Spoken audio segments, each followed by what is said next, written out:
लगभग 2000 लोगों का जो है ना पैसा आ चुका है प्रथम किस्त में से। मुजफ्फरपुर जिला के एक अधिकारी से हमें बात भी हुआ था, तो वे बोले थे कि जो प्रथम किस्त है उसका जो है ना पूरा का पूरा किस्त मैक्सिमम 1 लाख रुपया जो है ना आपको शेड बनाने में खर्च कर देना है और बचे वो 3 लाख रुपया। तो बचे 3 लाख रुपया में 2 लाख रुपया तो आपको रॉ मटेरियल के लिए आपको यूज करना है। आप मशीनरी ले रहे हैं उनसे आप एक कोटेशन ले लीजिए, और एक आवेदन होता है, आवेदन को हम डिस्प्ले पे भी प्रदर्शित करने का काम करेंगे। हेलो फ्रेंड, नमस्कार, आप सभी का बहुत बहुत स्वागत है हमारे Everest coaching centre YouTube channel में। साथियों, तो आज हम आपको बात करने वाले हैं कि जो मुख्यमंत्री उद्यमी योजना 2022 के लिए जो हर लोगों का जो ट्रेनिंग, अब सभी लोगों का लगभग 8000 में सभी लोगों का लगभग ट्रेनिंग पूरा हो चुका है, जिसमें से मात्र 2000 लोगों को 2000 लोगों का पेमेंट आ चुका है। जान लीजिए 2000 लोगों का प्रथम किस्त जो 4 लाख रुपए आ चुका है। और आपको बता दें कि ऐसा नहीं है कि प्रथम बार जितने भी लोग जो है ना ट्रेनिंग किए थे उसमें सभी लोगों का पेमेंट आ चुका है, लेकिन प्रथम बार जितने भी लोगों का ट्रेनिंग हुआ था लगभग 3500-3600 लोगों का ट्रेनिंग हुआ था, उसमें से लगभग 2000 लोगों का जो है ना पैसा आ चुका है प्रथम किस्त में से। जान लीजिए अभी भी उसमें भी 1500-1600 लोगों का पैसे में कमी है। तो हम आपको बता देना चाहते हैं कि जिन लोगों का जो 4 लाख रुपए आ चुका है वे लोग कैसे खर्च करेंगे, इसको लेकर के हमने पिछले कुछ दिनों पहले हम आपको यूट्यूब पर वीडियो भी बनाए थे। लेकिन उसके बाद हम देखे वीडियो पे कि काफी अलग अलग कमेंट आ रहा था कि सर जो है ना हम पैसे को कैसे खर्च करें, किस प्रकार से खर्च करें, इस पर आप कुछ बोल रहे थे, जरा इसको डिटेल में बताइएगा। तो साथियों हम आपको बता दें कि पैसे को तो आप खर्च करने के लिए आपके पास पैसे हैं, कहीं भी खर्च कर सकते हैं, लेकिन जान लीजिए हमें जो है ना बिहार सरकार से मिला है और यह एक लोन के रूप में मिला है। और जान लीजिए इस पैसे का खर्च करना है हमको वैसे जगह जहां से हमारा उद्यम स्टार्ट हो, यानी कि हम लोग एक बिजनेस को स्टार्ट करने जा रहे हैं और यह एक स्टार्टअप योजना है। तो जान लीजिए ऐसे सामान को ये 4 लाख रुपया प्रथम किस्त के रूप में हमें मिले हैं, उसमें से 4 लाख रुपया का भी अभी ट्रेनिंग में हाल फिलहाल में। और मुजफ्फरपुर जिला के, हमारा जिला एक्चुअली मुजफ्फरपुर पड़ता है, इसलिए मुजफ्फरपुर जिला के एक अधिकारी से हमें बात भी हुआ था, तो वे बोले थे कि जो प्रथम किस्त है उसका जो है ना पूरा का पूरा किस्त का मशीनरी खरीदना है। तो जान लीजिए हर साथी को हम बता देना चाहते हैं कि आपको कम से कम जो डीपीआर बनाए होंगे उस डीपीआर के आधार पे जो है ना 6 लाख रुपए का मशीनरी खरीदना है और बचे 4 लाख का। तो 4 लाख रुपए में से आपको 1.5 लाख मैक्सिमम 1 लाख रुपया जो है ना आपको शेड बनाने में खर्च कर देना है और बचे वो 3 लाख रुपया। तो बचे 3 लाख रुपया में 2 लाख रुपया तो आपको रॉ मटेरियल के लिए आपको यूज करना है।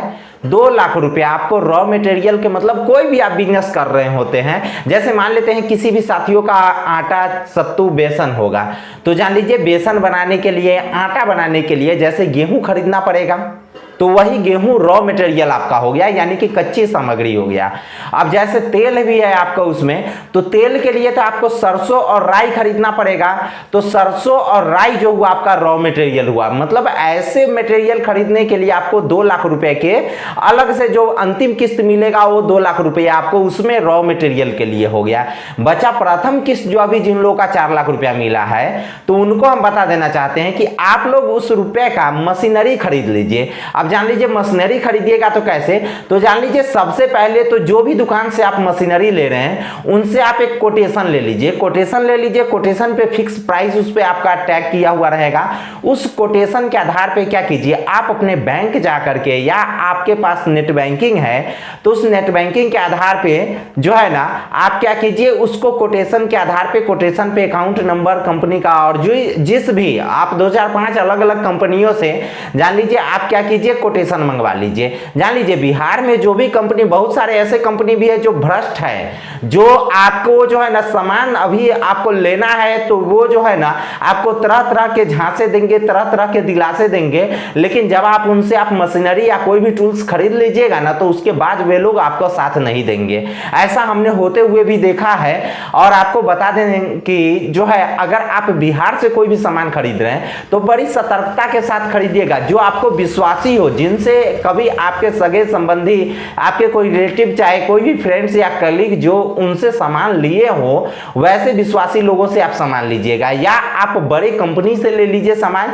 जो रजिस्टर्ड कंपनी हो, यानी कि जो अपने किसी भी सामानों की क्वालिटी और गुणवत्ता का पहचान दिलाता हो, वैसे कंपनी से सामान लीजिएगा। और जान लीजिए 2 4 5 अलग अलग जगहों पे आप ट्राई करके जो है ना आप उनका कोटेशन मंगवा लीजिए, और उस कोटेशन पे उनका खाता number, account number, A to Z detail विवरणी दिया हुआ रहता है। कौन से मशीनों का कितना प्राइस है, वे सारे चीजों आपको टैग रहते हैं। जान लीजिए उस कोटेशन के आधार पे आप उनको अकाउंट से आप या तो नेट बैंकिंग से पैसा ट्रांसफर कर दीजिए, या ब्रांच में जाकर NEFT करवा दीजिए, या RTGS या IMPS कुछ भी करवा दीजिए। लेकिन जान लीजिए सबसे पहले कोटेशन लेकर के और कोटेशन के आधार पे उनको पेमेंट कीजिए। और दूसरा का बात रह गया कि अगर उनको 6 लाख का आपको कोटेशन ले रहे हैं तो जान लीजिए 4 लाख रुपया देकर के 4 लाख का मशीन पहले उठा लीजिए, जान लीजिए। और फिर वो 4 लाख रुपए की मशीन जो है ना आपको जहां भी बनवाना है उससे कोई मतलब नहीं। अगर आप अपने घर पे भी रख लेते हैं मशीन को तो कोई दिक्कत नहीं है, जान लीजिए आप अपने घर पे रख लीजिए। और उस मशीन को जो है ना फिर आप क्या कीजिए, आप जब मशीन खरीदेगा तो उतने रुपए का आपको बिल मिलेगा, जान लीजिए। उस बिल को लेकर के और एक आवेदन होता है, आवेदन को हम डिस्प्ले पे भी प्रदर्शित करने का काम करेंगे, जान लीजिए। वो आवेदन आपको लिख लेना है और उसके बाद एगो एफिडेविट होता है, आप वो एफिडेविट बनवा लीजिए जो कि कोर्ट से बनेगा आपको। अगर जिन लोगों को साथियों को चाहिए भी तो जान लीजिए बहुत कुछ साथियों ने हमारे ऊपर कमेंट भी किए थे, हमारे व्हाट्सएप पे नंबर पे भी संपर्क किए थे। उन साथी को हम जो है ना उनको PDF दे दिए हुए हैं, और कुछ को नहीं दिए होंगे वे लोग दोबारा से जरूर रिप्लाई कीजिएगा, जान लीजिए। ज्यादा कोशिश कीजिए टेलीग्राम चैनल से जुड़ जाइए और टेलीग्राम ग्रुप में आप हमें बोलिए।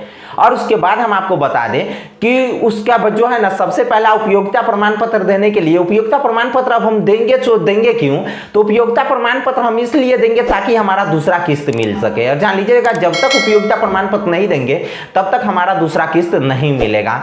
और आपको हम बता दें कि जब आपको द्वितीय किस्त के लिए उपयोगिता प्रमाण पत्र जमा कीजिएगा तो सबसे पहला तो उस मशीन का बिल आप दे दीजिए, दूसरा नंबर की जो आप आवेदन लिखे वो आवेदन दे दीजिए, तीसरा नंबर की एक कोर्ट से एफिडेविट बनवा लीजिए, एफिडेविट के मतलब जो 100% उपयोग कर लिया है वो, और उसके बाद चौथा नंबर बैंक का स्टेटमेंट दे दीजिए, जान लीजिए। इतना सारे चीजों को आप टैग करके और किसी भी PDF मर्ज करके और आप ऑनलाइन पोर्टल पे अपलोड कर दीजिए। उसके बाद आपके यहाँ 3 से 4 दिनों में पदाधिकारी वेरिफिकेशन के लिए आ जाएंगे। और जान लीजिए उसको बार बार चेक करते रहिएगा ऑनलाइन में, कहीं रिजेक्ट ना कर दे, इस बातों को डर रहता है, जान लीजिए। और फिर जो है ना आपके यहाँ जब वेरिफिकेशन में आ जाएंगे उसके बाद आपको क्या करना है, तब आपके वेरिफिकेशन जान लीजिए ओरिजिनली तरीके से कराइएगा ताकि उसमें भी आपका कोई घुसखोरी वाला मसला नहीं आ जाए। और फिर आपको उसी प्रकार से उपयोगिता प्रमाण पत्र देकर के द्वितीय किस्त का अप्लाई करना है, जान लीजिए। अगर किसी भी प्रकार का परेशानी हो तो हमारे व्हाट्सएप नंबर पे संपर्क कर सकते हैं मैसेज के माध्यम से। टेलीग्राम ग्रुप को जरूर ज्वाइन कर लीजिए, इंस्टाग्राम पे फॉलो कर लीजिए, फेसबुक पे भी फॉलो कर लीजिए। अगर फेसबुक पे वीडियो देख रहे हैं तो जान लीजिए यूट्यूब चैनल को भी सब्सक्राइब कर लीजिए और फेसबुक पेज को जरूर फॉलो कर लीजिएगा। धन्यवाद, फिर मिलेंगे नेक्स्ट वीडियो में, तब तक के लिए जय हिंद, बाय बाय।